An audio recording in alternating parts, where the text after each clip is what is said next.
everyone, it's AnimationAmy here, and today I'm talking about the Wacom Cintiq Companion. This is something that I've been meaning to do for a long time. I did actually get my Cintiq in March 2014, so I have had it for well over a year now, and it was bought with the intention that it would be my main computer. I was actually getting it as a replacement to a large desktop machine that I had, which unfortunately died a couple of years ago, so I really needed a replacement. And I knew that I'd need something just as powerful, that was great at handling graphics, and I also wanted something that was going to be portable this time so I could have the freedom to work away from my workstation. After about a month of researching and wondering, should I go for a laptop with a small drawing tablet to carry around with me, or should I go for the Cintiq, I did of course go for a Cintiq Companion. All of the reviews that I read said that if you could afford to, you should go for the Cintiq. Everyone said that it was really professional, that it was lovely to work on, and that it gives you a nice big screen. I would agree with all of those things. They are things that I actually really do like about my Cintiq, but then I'm afraid there are a few things that I don't like so much and a few reasons why I'm not sure that it's a great computer for me. But I'll talk about those a little later on into the video. First of all, let's discuss the price. Now, this is a pretty expensive little machine. I paid £2,115 for my Cintiq. I did go for the highest spec and I got the Manga Studio software included in that price as well. Even with that software included, I still felt like this was quite an expensive machine, and my main reason for going for this is that it was made by Wacom, and that's a company that I really trust. I've been using drawing tablets since I was about 10 years old, so I have used several different types by different companies, and Wacom drawing tablets are by far my favourites. There are some out there that I will actually just refuse to use, so if you're looking for a drawing tablet and you're new to drawing tablets, then I highly recommend going for a Wacom. And if you have a look online, many different artists will agree with me on that one. So I was really excited about getting my Cintiq, and my very first impression was that I absolutely loved it. It just felt really natural to use and more like drawing with a pen and paper than anything else. So like I said, I do have plenty of experience using drawing tablets, and actually drawing a picture down here on a tablet and watching it appear on screen has never been a problem for me. I know that it's something that a few people take a little while to get used to, but that being said, as soon as I started working on the Cintiq monitor, I absolutely loved it because it felt like working more traditionally.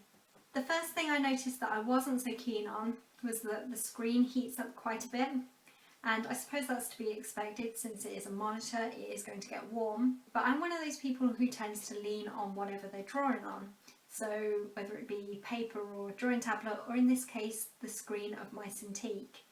And it didn't take long before the side of my hand became uncomfortably warm from the heat off the screen. So I suppose I'm just going to have to train my hand not to lean on there so much just to avoid this.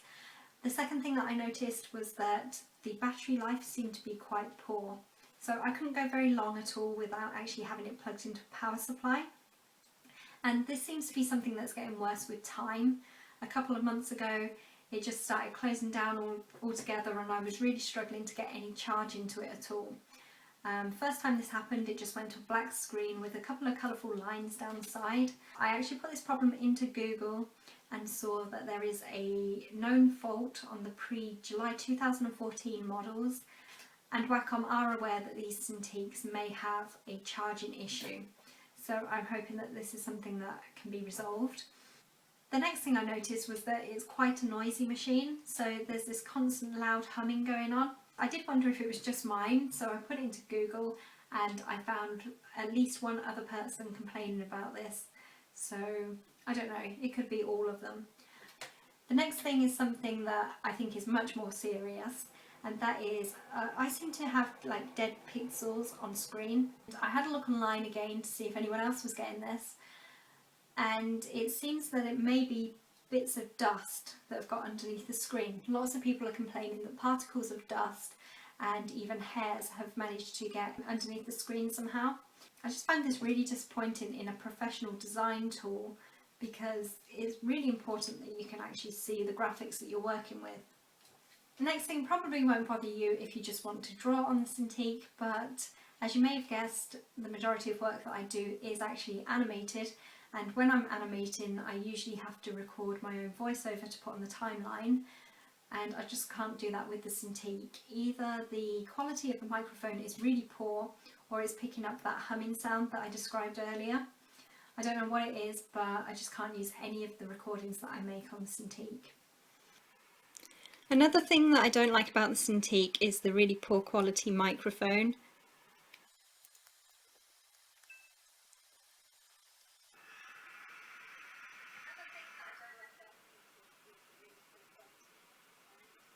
I've even tried plugging a separate microphone into the USB port and I've got exactly the same results. So I don't know what's happening here, but I just can't record any decent audio. The touch screen seems to come on by itself occasionally. Now this second button down here actually toggles the touch screen on and off, so there you can see that I can touch the screen and now I can't.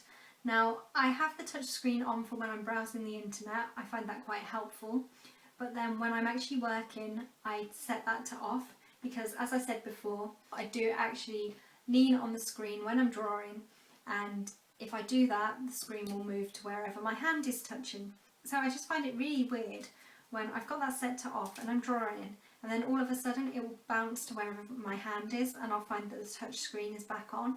I don't know why that happens.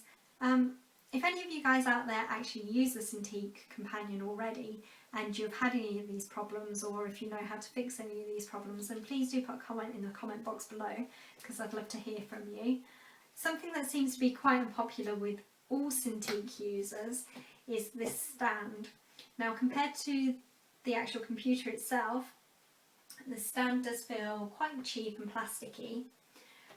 Once it's in place it is nice and sturdy, and I'm okay with that. It gives you 3 different levels that you can set the height to, and then of course you can fold it down completely so it is flat.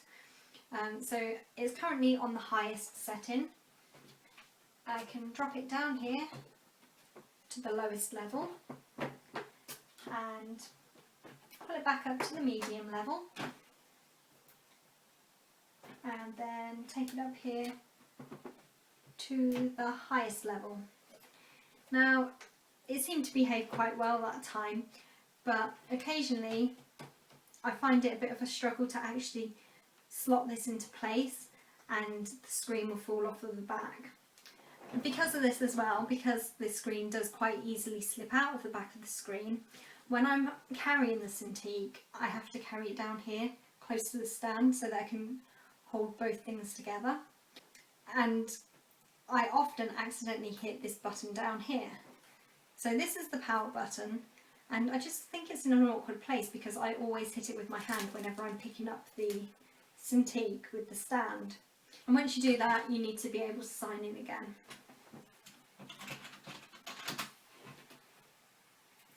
So I just think it's a really bad design choice to put it here.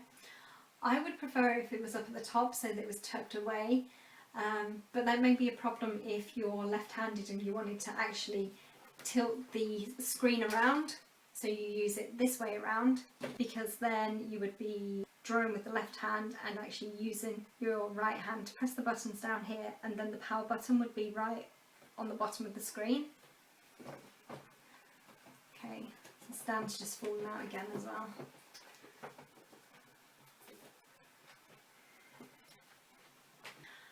I think I may have even found a solution to this problem when I was looking on the Wacom website the other day, so I'll put details of that into the video as well, just in case you're interested.